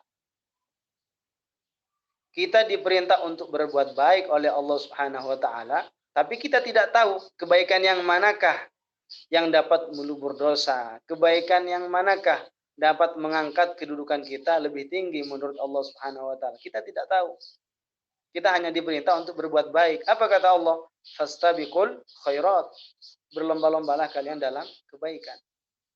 Jadi jangan kita menganggap kecil, menganggap rendah terhadap kebaikan yang kita lakukan. Walaupun itu kecil zahirnya, tapi bisa saja nilainya menurut Allah Subhanahu wa taala adalah sesuatu yang agung. Intinya tergantung kepada niatnya. Niatnya yang menjadi tolak ukur. Niatnya yang menjadi tolak ukur, yang menjadi penilaian. Ya. Innallaha la yanzuru ila ajsamikum wala ila suwarikum walakin yanzuru ila qulubikum. Walakin yanzuru ila qulubikum. Allah tidak menilai dan tidak melihat. Kata-kata la yanzur di sini bukan berarti Allah tidak melihat. Allah Maha mengetahui segala sesuatu. Jadi kata-kata innallaha la yanzur, sesungguhnya Allah tidak melihat, ya, bukan maknanya tidak melihat, Allah tidak mengetahui, bukan. Kita tahu bahwasanya Allah Subhanahu wa taala di antara sifatnya adalah al-alim dan juga al-basir. Al-basar, sifatnya adalah al-basar, Maha melihat dan Maha mengetahui. Allah Subhanahu wa taala penglihatannya tidak sama dengan kita, tidak menggunakan mata, kelopak mata, pancaran cahaya, ya, pantulan cahaya atau sinar, tidak berjarak. Allah Subhanahu wa taala ilmunya azali, abadi, tidak bermula, tidak berakhiran, tidak bermunculan, tidak berubah, tidak bertambah, tidak berkurang. Ilmunya Allah Subhanahu wa taala. Demikian pula dengan sifat basornya, melihatnya Allah. Terus apa maknanya la yanzur di sini? Maknanya artinya Allah la yukrimuhu. Allah tidak memuliakan. Tidak mengagungkan, tidak memuliakan. La yanzur di sini. Bahkan Allah akan menghinanya orang tersebut. Jadi yang menjadi tolak ukur adalah hati. Kalau orang itu niatnya betul-betul ikhlas karena Allah Subhanahu wa taala, maka yang dilakukan itu akan menjadi utuh. Menjadi tetap, menjadi utuh. Makanya Imam Malik mengatakan maka nalillahi yabqa, maka nalillahi yabqa, sesuatu yang dikerjakan hanya untuk mencari ridha Allah Subhanahu wa taala, maka hal tersebut akan menjadi utuh. Karenanya kita harus melakukan kebaikan dan dengan didasari dengan niat ikhlas karena Allah Subhanahu wa taala. Kemudian yang selanjutnya, ya.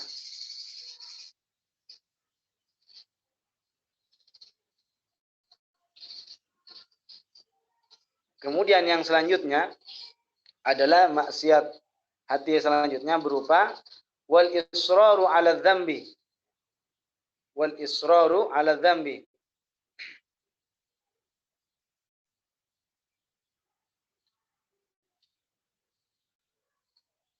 Terus-menerus melakukan dosa. Terus-menerus melakukan dosa. Ini juga termasuk maksiat hati. Wal israru 'ala dzambi. Terus-menerus melakukan dosa. Apa maksudnya terus-menerus melakukan dosa sehingga dianggap telah terjatuh pelakunya terhadap maksiat hati, yaitu ketika amal keburukannya, ketika keburukannya mengalahkan ya ketaatannya. Jadi maksud daripada terus-menerus melakukan dosa adalah ketika seseorang keburukannya itu, ya, keburukan seseorang itu apa? Mengalahkan atau melebihi daripada jumlah ketaatannya. Sehingga jumlah keburukannya jauh lebih banyak, lebih besar ketimbang daripada jumlah ketaatannya. Dan ini dikaitkan dengan hari-hari yang telah berlalu. Hari-hari yang semuanya, yang sebelumnya. Bukan diukur dengan yang satu hari sebelumnya atau 1 bulan yang sebelumnya. Artinya apa? Bukan keburukan yang dia miliki itu apa? Diukur dengan ketaatan yang hanya sehari sebelumnya. Maksud untuk menimbang keburukan yang paling banyak atau ketaatannya itu bukan dilihat dari segi 1 hari sebelumnya atau 1 bulan sebelumnya. Itu apa? Maksudnya dikaitkan dengan semua dari awal hari-hari yang sebelumnya itu. Maka dengan begini apa? Orang tersebut telah dianggap terjatuh ke dalam dosa besar. Dan ini jangan salah paham. Bukan berarti kalau orang selalu melakukan dosa kecil misalnya, dan karena seringnya, maka dosa tersebut berubah menjadi dosa besar. Bukan. Dosa tidak berubah menjadi dosa besar. Ini dosa kecil. Dosa besar tersendiri. Artinya apa? Ketika seseorang sering melakukan dosa, sering melakukan kemaksiatan, sering melakukan keburukan, sampai jumlah keburukannya jauh lebih banyak, lebih besar ketimbang ketaatannya. Maka dengan semacam ini telah dianggap orang tersebut terjatuh ke dalam dosa besar. Dan bukan hanya sekedar dosa yang dilakukan dosa kecil dan selalu melakukannya.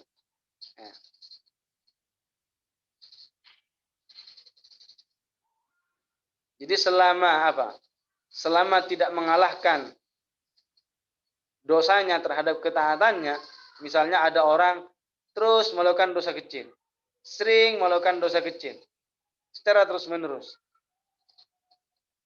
Kalau dia ketaatannya tidak mengalahkan artinya perbuatan dosanya tidak mengalahkan jumlah ketaatannya, ini tidak disebut telah terjatuh ke dalam dosa besar. Saya ulang, kalau hanya sekedar terus-menerus melakukan dosa kecil, senantiasa melakukan dosa kecil, selama jumlah dosa atau keburukannya itu tidak mengalahkan jumlah ketaatannya, maka ini tidak disebut orang tersebut telah terjatuh ke dalam dosa besar. Kapan dianggap telah terjatuh ke dalam dosa besar? Kalau sekira jumlah keburukannya itu mengalahkan jumlah ketaatannya.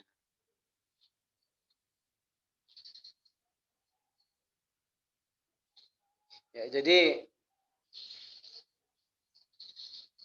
kita dilarang, ya, kita dicegah oleh Allah Subhanahu wa taala untuk senantiasa melakukan maksiat. Allah Subhanahu wa taala melarang kita untuk melakukan maksiat, entah maksiat kecil atau maksiat besar, dilarang. Ya. Untuk itu jangan kita senantiasa melakukan maksiat, karena maksiat akibatnya adalah buruk. Orang yang senantiasa melakukan maksiat kecil, maka hal itu bisa mengantarkan ke dalam perbuatan dosa yang besar. Orang yang biasa secara terus-menerus melakukan dosa kecil akan mengantarkan perbuatan semacam itu kepada dosa yang besar, dosa besar. Kalau orang senantiasa melakukan dosa besar, maka bisa mengantarkan kepada mati dalam keadaan su'ul khatimah. Mati dalam keadaan tidak membawa iman, mati dalam keadaan kafir. Ya.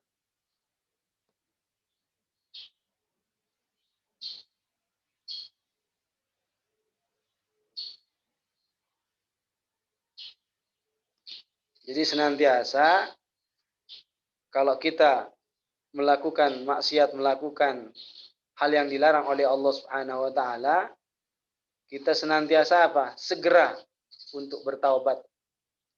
Karena solusi daripada dosa, bertaubat. Solusi yang bisa menyelamatkan seseorang daripada siksa, supaya dijauhkan daripada siksa gara-gara dosa yang dilakukan, yaitu bertaubat kepada Allah.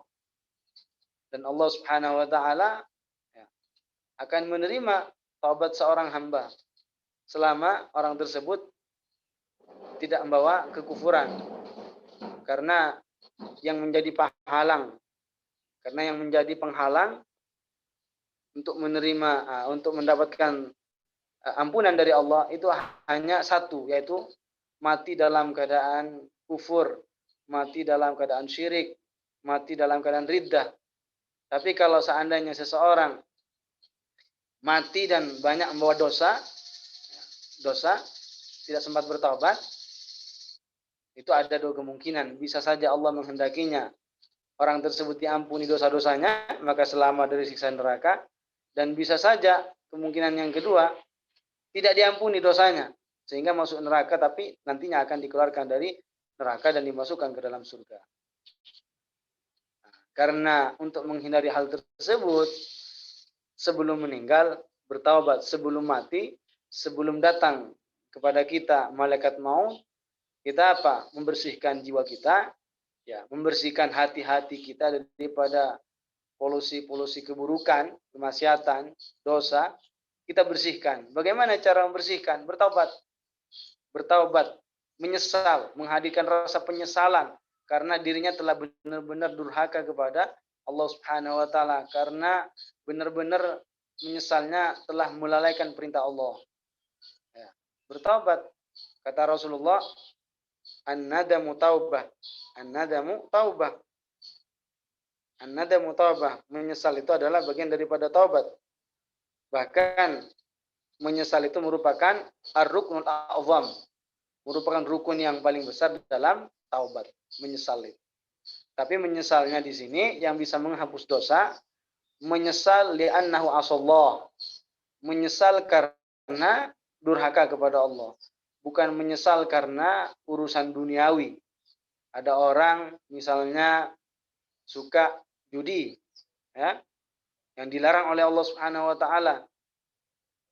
Main judi, lalu hartanya semuanya habis. Lalu hartanya semuanya habis, musnah hartanya gara-gara judi. Akhirnya apa? Karena sudah hartanya habis, dia menyesal. Menyesal karena hartanya habis. Maka orang tersebut tidak dianggap telah bertaubat. Maka penyesalan yang semacam ini tidak bisa melebur dosa. Kenapa? Karena menyesalnya urusan duniawi. Karena merasa hartanya habis semua. Bagaimana penyesalan yang bisa menghapus dosa? Menyesal karena telah benar-benar melanggar larangan Allah Subhanahu wa taala. Dan perbanyaklah kita baca istighfar. Ya. Perbanyaklah kita baca istighfar. Rasulullah sendiri, orang yang sudah dijamin oleh Allah masuk surga, orang yang sudah diampuni dosa-dosanya, ya, dijamin masuk surga, diampuni dosa-dosanya. Ketika dulu Rasulullah pas giliran bermalam di Sayyidatul Aisyah, ya, Rasulullah memiliki istri lebih daripada satu, dan ketika giliran bermalam di Sayyidatul Aisyah, Rasulullah itu tidak full satu malam di kamar Sayyidatul Aisyah. Justru apa? Rasulullah bangun, sholat, kemudian pergi ke Baqi, ya, ke Baqi, kemudian sholat, sujud. Sampai ketika sujud apa? Rasulullah air matanya membasahi tempat sujudnya. Apa kata Sayyidatuna Aisyah? Wahai Rasulullah, bukankah engkau telah diampuni dosa-dosanya? Bukankah telah Allah mengampuni dosa-dosamu, dosa yang telah berlalu dan dosa yang akan datang? Apa kata Rasulullah? Afala akuna abdan syakura. Apakah diriku salah kalau diriku ini menjadi seorang hamba yang banyak bersyukur, senantiasa bersyukur kepada Allah Subhanahu wa taala. Yang seperti Rasulullah. Seperti itu. Bagaimana dengan kita? Rasulullah sendiri mengatakan, la astaghfirullah kulla yaumin mi'ata marrah. La astaghfirullah kulla yaumin mi'ata marrah. Kata Rasulullah, sungguh aku akan beristighfar kepada Allah setiap hari sebanyak 100 kali. 100 kali beristighfar. Karena istighfar itu rahasianya banyak sekali. Kegunaan dan sirnya itu banyak sekali. Dengan beristighfar kepada Allah Subhanahu wa taala, kalau tidak punya dosa, maka kedudukannya semakin ditinggikan oleh Allah Subhanahu wa taala. Kalau orang itu punya dosa, maka terhapus dosanya dengan istighfar itu. Tapi harus kita perhatikan, untuk bertaubat kepada Allah tidak disyaratkan harus beristighfar. Karena syarat taubat itu, rukunnya itu ada 3. Rukun taubat itu ada 3, yaitu menyesal, melepas maksiat yang dilakukan dan tidak ada niat tekad untuk mengulang kembali. Jadi rukun taubat, rukun taubat itu ada 3, tapi yang paling besar ada 1. Apa? Yaitu menyesal. 2 lainnya itu apa? Yang pertama adalah al-azmu ala alla ya'uda limithlihi. Jadi yaitu apa? Bertekad untuk tidak mengulang kembali. Kemudian yang terakhir al-iqla, melepas, meninggalkan perbuatan maksiat itu, ditinggalkan. Ya, jadi apa namanya? Tidak disyaratkan pada hakikatnya, tidak disyaratkan sebenarnya bagi orang yang bertaubat harus baca istighfar, tidak ada. Karena syaratnya ada 3. Tapi ketika seseorang membaca istighfar, memohon ampunan kepada Allah Subhanahu wa taala, maka sangat berguna. Kalau tidak punya dosa, maka istighfar yang dia baca dapat mengangkat kedudukannya, diangkat menjadi lebih tinggi lagi derajatnya. Kalau punya dosa, maka akan dia apa? Akan diampuni, akan dihapus dosanya. Dan istighfar itu artinya apa? Kita memohon kepada Allah agar Allah Subhanahu wa taala mengampuni. Astaghfirullah. Astaghfirullah. Apa artinya? Ay atlubu minallahi, Artinya saya meminta kepada Allah Subhanahu wa taala apa?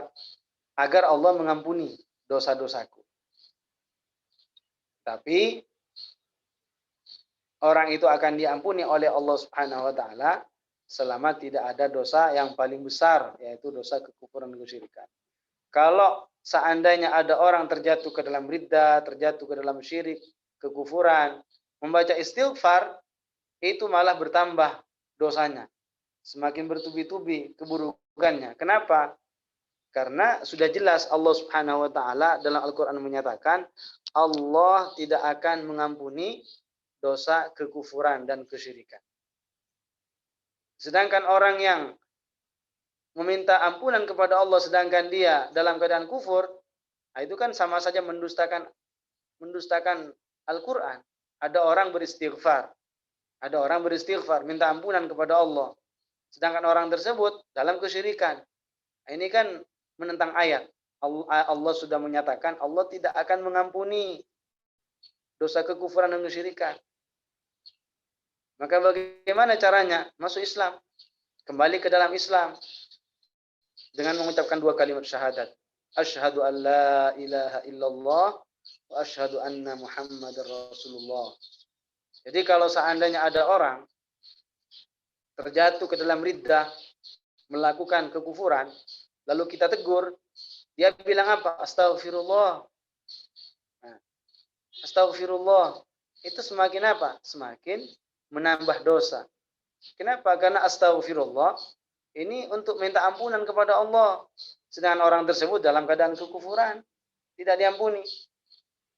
Karenanya harus masuk Islam dan kembali ke dalam Islam terlebih dahulu, baru bisa bermanfaat istighfar yang dia baca. Istighfar yang dia baca. Karena keimanan itu adalah yang nomor satu. Keimanan itu merupakan kunci utama. Kalau kita perhatikan ayat yang Allah sebutkan dalam Al-Quran, fa'lam annahu la ilaha illallah wastaghfir li dzambika walil mu'minina wal mu'minat. Ya, jadi di sini apa? Tetaplah engkau Muhammad dalam keyakinan la ilaha illallah. Fa'lam annahu la ilaha illallah, ay uthbut ya Muhammad ala aqidati annahu la ilaha illallah. Tetaplah wahai Muhammad, tetaplah engkau Muhammad dalam keyakinan tiada Tuhan yang berhak disembah dengan benar kecuali Allah. Baru apa? Wastaghfir lidzambika walil mu'minina wal mu'minat, dan mintalah ampunan kepada Allah untuk dirimu dan orang-orang yang beriman, ya, orang-orang mukmin dan mukminat. Artinya apa? Allah mendahulukan perintah berupa beriman daripada perintah istighfar. Yang istighfar itu merupakan amalun lisani, perbuatan lisan. Kalau kita beristighfar, itu kan kita menggunakan lisan. Beristighfar menggunakan lisan. Menyebut astaghfirullahalazim, astaghfirullahalazim. Yang didahulukan apa? Oleh Allah dalam ayat ini, mendahulukan perintah untuk beriman, untuk tetap dalam keimanan. Kalau dalam keadaan kufur, maka istighfar itu berarti tidak bermanfaat. Kalau seseorang itu terjatuh ke dalam riddah, berarti bacaan-bacaan yang dia nilai adalah wiridan, perbuatan yang baik, ya, zikir-zikir tertentu misalnya, itu tidak bernilai. Kenapa? Karena belum tertanam dalam hatinya keimanan yang benar, atau karena terputusnya iman yang ada dalam hatinya gara-gara ucapannya, atau karena keyakinannya.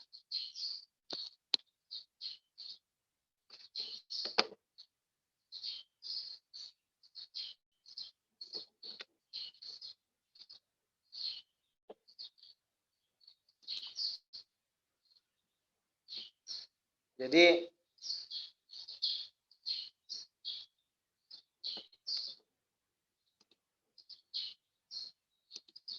kita harus bisa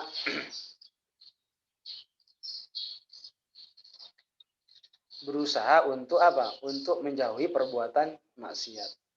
Karena kalau terus-menerus dalam perbuatan dosa, dalam perbuatan yang dilarang oleh Allah, dalam perbuatan maksiat, sehingga perbuatan buruknya lebih banyak dan mengalahkan jumlah ketaatannya, maka orang tersebut telah dianggap terjatuh dalam maksiat hati.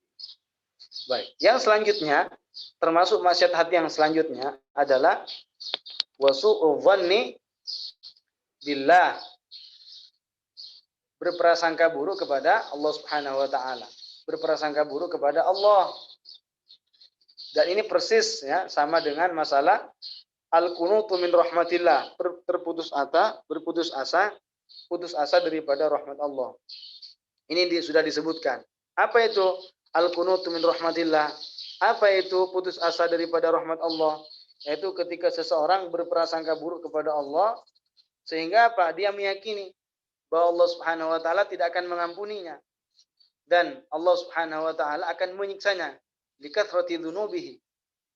Ya. Wa huwa ayyusi adh-dhanna billahi. Ya. Fayadhunnu anna Allah taala la yaghfiru lahu. Wa annahu la mahalata sayu'adzibu likathrati dzunubihi. Jadi ketika seseorang itu apa? Berprasangka buruk kepada Allah, sehingga beranggapan bahwa Allah Subhanahu wa taala tidak akan mengampuni, dan bahwa Allah pasti akan menyiksanya dikarenakan terlalu banyak dosa yang dimiliki. Kita tidak boleh berprasangka buruk. Allah Subhanahu wa taala akan mengampuni dosa seorang hamba selama tidak ada dosa kekufuran dan kesyirikan. Karena yang hanya apa? Karena dosa yang tidak diampuni hanya satu, yaitu dosa karena kekufuran, karena kesyirikan. Inna syirka la zulmun azim.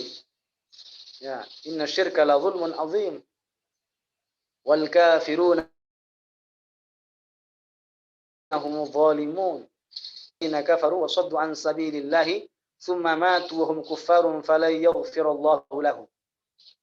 Kata Allah dalam Quran, innal ladzina kafaru.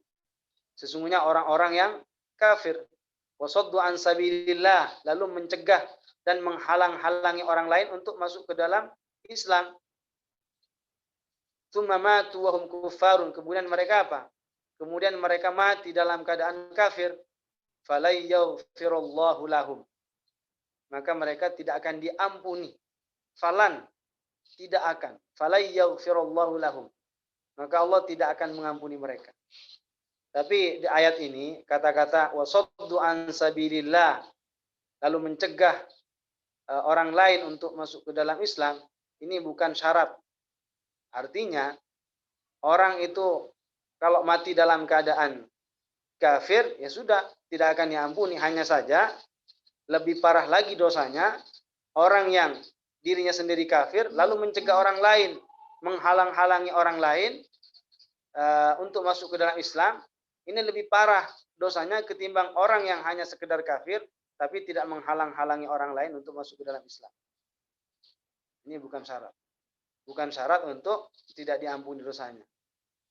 Artinya mati dalam keadaan kafir sudah itu menjadi penghalang untuk menerima, mendapatkan ampunan dari Allah Subhanahu wa taala.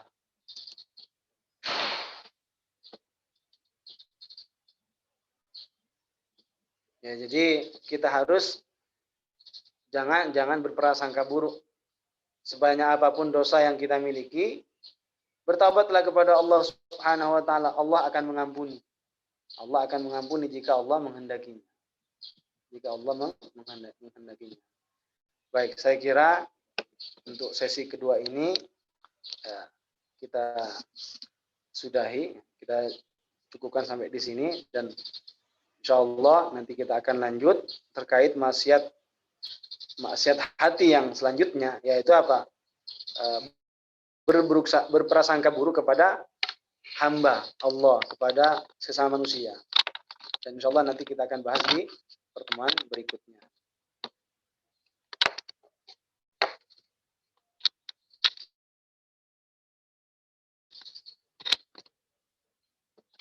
Baik, mudah-mudahan apa yang telah kita bahas bersama, mudah-mudahan mudzakarah yang kita laksanakan pada hari ini menjadi sebab terangkatnya derajat kita, menjadi tingginya derajat kita, dan mudah-mudahan Allah Subhanahu wa taala menghapus dosa dan kesalahan kita semuanya. Mudah-mudahan kita dibersihkan oleh Allah dari berbagai macam dosa sebelum kita meninggal, dan pada akhirnya kita memohon kepada Allah mati dalam keadaan husnul khatimah dan dijauhkan oleh Allah daripada su'ul khatimah. Mungkin sampai di sini ya, mari kita tutup dengan tahlil dan shalawat serta istighfar. La ilaha illallah, la ilaha